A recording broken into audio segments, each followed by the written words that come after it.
These files were never meant to be public, but someone reopened them.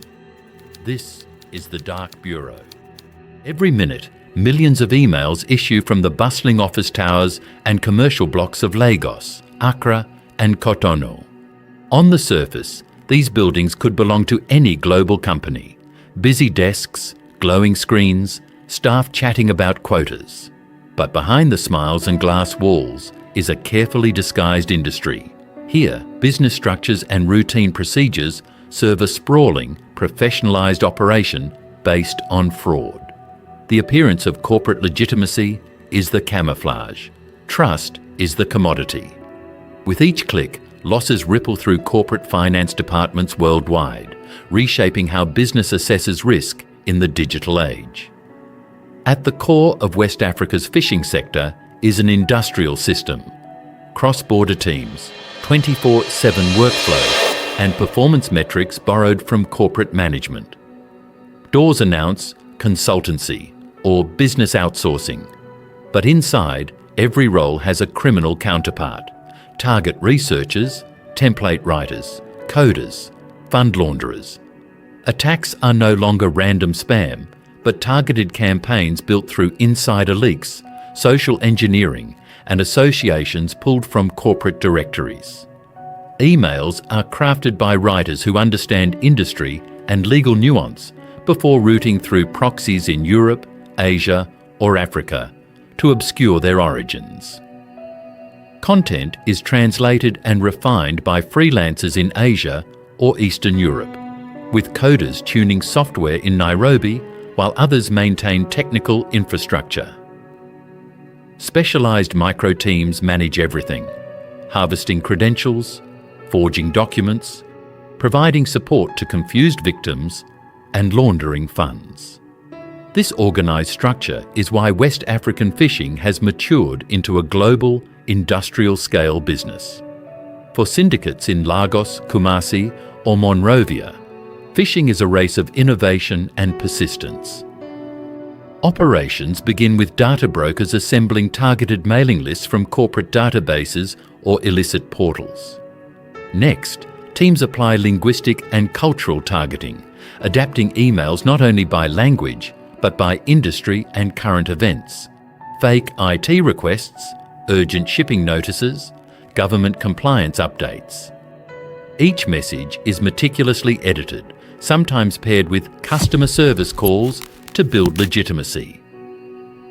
Syndicates revise templates weekly to match news cycles, shifting to pandemic scams, new customs rules, or trending company policies. Metrics are tracked: open rates, responses, successful wire transfers, like key performance indicators. Workers and freelancers are reviewed and retrained constantly to maximize returns. The engine enabling these attacks runs on effective back-end logistics. Laundering stolen money requires beating both technological and regulatory barriers. Recruiters abroad attract money mules, job seekers lured by online ads or apps, who unknowingly help transfers clear compliance checks. Credentials flow through encrypted chats and dark web forums, where networks test and improve methods.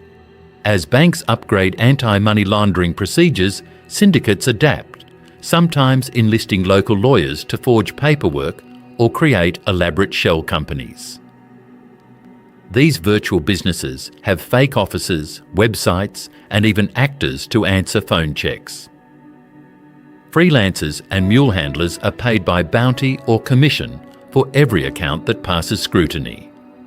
Security systems may flag odd transfers, but rarely trace them back to this managed matrix of calls, digital scripts, and shell companies.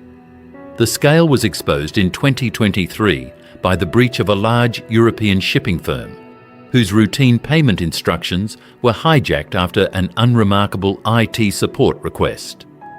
Within 2 days, $1.7 million destined for an EU contractor was quietly routed to Hong Kong. Systems registered nothing unusual. The fake emails perfectly mirrored official communications. The break only came weeks later, when a US Justice Department sting on an unrelated case uncovered overlaps in digital patterns. Forensic review found that similar multi-million-dollar frauds, quietly coordinated, had impacted enterprises from Rotterdam to Buenos Aires, routed through web domains linked to a Nigerian server farm. This wasn't a rare spike, but a methodical and scalable mode of operation. The investigation's turning point wasn't solely digital. Transnational investigators focused on the physical links. Shipping logs flagged suspicious parcels leaving Ghana for Dubai and Singapore. These packages looked like routine trade shipments, but upon inspection contained precisely forged business documents, contracts and compliance records used for bank account openings and closures. With these false fronts, syndicates could rotate identities and outrun banking safeguards. Whistleblowers then added proof, internal chats and payment spreadsheets showing global recruitment and reward systems. Fraud, logistics and staffing merged into a seamless supply chain, bridging digital and physical worlds in real time.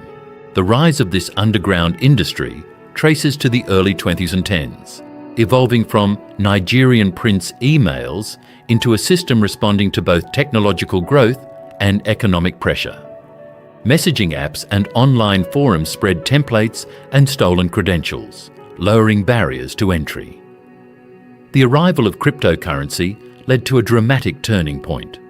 Bitcoin and other digital coins let syndicates launder stolen money through rapidly spinning wallets, making audit trails nearly disappear. Payment processors, sometimes legitimate, often shell companies, acted as bridges between Africa, Europe, and Asia. Law enforcement, hindered by legal boundaries and resource shortages, always saw only partial pictures of any criminal network. Companies wary of reputational harm kept incidents private. It took cross-border investigations to reveal that by 2021, analysts estimated over $800 million flowed through these networks, each attack refining the playbook for the next. These operations thrive on relentless adaptation, what insiders call business logic hacking. Roles and payouts are divided: data brokers, template writers, mule recruiters, technical specialists. For breakthroughs like bypassing verification tools or creating effective lures, bonuses are paid. Criminals exchange up-to-date strategies in encrypted forums as banks update controls. Actors learn to mimic regional speech while impersonating executives in emails or calls. Operations mirror those of lawful businesses. Project management, rapid feedback loops, anonymizing technology, even using top-tier security software to shield their infrastructure. Credentials are traded like commodities, with syndicates instantly testing new bank risk models for loopholes. Their modular networks pivot quickly, always refining their approach faster than defenders can adapt.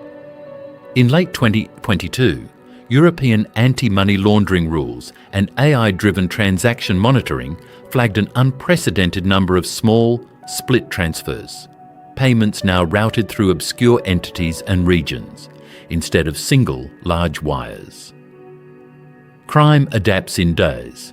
Syndicates redirect flows through new fintech intermediaries or shell corporations. Insurers, struggling with mounting losses, raised premiums sharply for sectors most exposed to African supply chains. Security consultants confronted phishing supply chains that had anticipated and rerouted around the latest detection methods. Regulatory freezes caught only fragments of the proceeds, while new international criminal partnerships emerged to further muddy bank trails. Law enforcement, constrained by bureaucracy and patchwork intelligence, struggled to keep up. Key vulnerabilities re-emerged in supply chain finance, healthcare, and other industries as organised syndicates proved themselves nimbler than institutional countermeasures. The most revealing breach wasn't the result of police raids, but an internal leak from an Accra-based IT provider. The exposed database showed detailed payroll records for template writers and translators, paperwork for dozens of ghost companies, and domain logs tying incidents together. Inter-office memos pointed to a ruthless strategic focus, prioritising targets by world event, whether health crises, trade disruptions, or institutional shifts. The documents proved this was no scattered criminality, but a coordinated structure. Shadow service providers weaponising global news and adapting in real time, with assigned tasks, revenue splits, and even formal legal guidance. The industry now forecasted opportunity from crisis, ready to redeploy within days. The roots of industrial-scale phishing reach deep. The largest, most stable syndicates leverage not just their technical skill or secrecy, but the tacit tolerance or open collusion of state actors. In some countries, criminal leaders quietly pay for expedited registrations, export rights, or diplomatic favours. Line items for facilitation costs list payments to officials who accelerate business filings or overlook questionable transfers. Weaker post-conflict states host shell companies pumping millions through Western correspondent banks while remaining under-policed. Complexity and corruption shield the true network, making organised crime and legal commerce nearly indistinguishable in some business districts. Regulators, limited by resources and politics, often focus on showpiece prosecutions, while the real machinery remains untouched and operational. The impacts are severe and persistent. Stolen login credentials don't just unlock funds, they map supply chains, reveal procurement offices, and let criminals plan future attacks or ransom schemes. Entire regional economies face financial isolation after banking audits attribute fraud to local partners, severing ties and raising insurance costs to unsustainable levels. Small businesses can be denied coverage outright, while global firms redline contracts linked to high-risk supply chains. Efforts at reform fall short as syndicates adapt at each turn. New audits or enforcement simply drive new techniques, closing some doors while syndicates open others. Genuine companies are left reeling from lost money, damaged reputations, layoffs, and the slowing or collapse of joint ventures. Even official interventions risk destabilising the legitimate economy by cutting off sectors enmeshed with and sometimes dependent on criminal enterprise. Phishing is no longer a marginal threat. It has matured into a silent, adaptive business risk with global footprint, raising the cost of doing business, shifting insurance rates, and recalibrating digital supply chains. Law enforcement and security firms are caught in a perpetual arms race. Every crackdown spawns newer, more nimble operations. The practical effect is a hidden tax on global trade and trust, a dark market running parallel to legitimate commerce, where access is bought and sold and digital trust is merely another asset. This exposure is not accidental.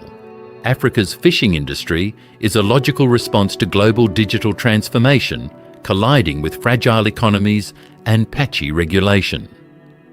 What once was the work of isolated hustlers now operates as a concerted industrial complex, sustained by every loophole in banking, law, and IT security.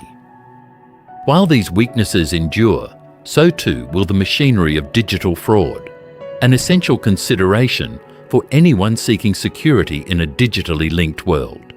The question is no longer who gets targeted. In this new business reality, the better question is who is left untouched.